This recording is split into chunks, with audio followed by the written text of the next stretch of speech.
আজকের এপিসোডটা তাদের জন্য যারা দীর্ঘদিন গ্যাস অম্বলের সমস্যায় ভুগছেন। নমস্কার, আমি ডাক্তার অভ্র নীলকর। আজকের এই এপিসোডে আমি আপনাদের সঙ্গে আলোচনা করব, যদি আপনার দীর্ঘদিনের গ্যাস অম্বলের সমস্যা থেকে থাকে তাহলে আপনাকে কোন নিয়মগুলো মেনে চলতে হবে সেই বিষয়, এবং এরই সঙ্গে বলবো একটি মাত্র হোমিওপ্যাথিক ওষুধের কথা, যে ওষুধটি আপনার এই সমস্যার সমাধান করবে। তো প্রথমেই যে কথাটি বলবো, আমার ক্লিনিকে যখন এরকম পেশেন্ট আসেন এই গ্যাস অম্বলের দীর্ঘদিনের সমস্যা নিয়ে, যখন তাকে প্রশ্ন করি, অনেক সময় এরকম শুনি যে তারা সময় মতো খাওয়া দাওয়া করেন না এবং মিল স্কিপ করেন। তো আপনাদের সবার উদ্দেশ্যে বলবো যে সময় মতো খাওয়া দাওয়া করুন এবং অল্প অল্প করে বারবার খাওয়ার চেষ্টা করুন।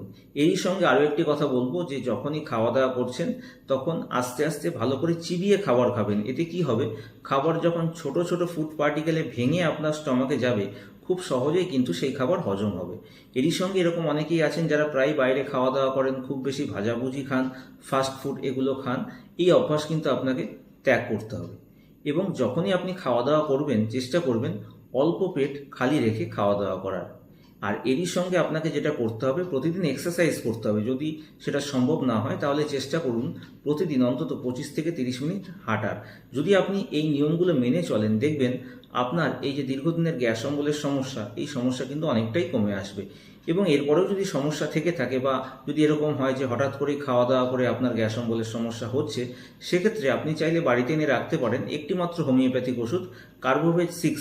যদি হঠাৎ করে এরকম গ্যাস অম্বলের আপনার সমস্যা হয়, সেক্ষেত্রে কার্বোভেজ 6 ওষুধটি 2 ফোঁটা 1 চামচ জলের সঙ্গে মিশিয়ে আধ ঘন্টা অন্তর 2 থেকে 3 বার যদি আপনি সেবন করেন, দেখবেন আপনার গ্যাস অম্বলের সমস্যা দূর হবে। তবে এরপরেও যদি আপনার কোনো সমস্যা থেকে যায়, সেক্ষেত্রে আপনারা চাইলে স্ক্রিনের ওপর দেওয়া হোয়াটসঅ্যাপ নম্বরেও আমার সঙ্গে যোগাযোগ করতে পারেন।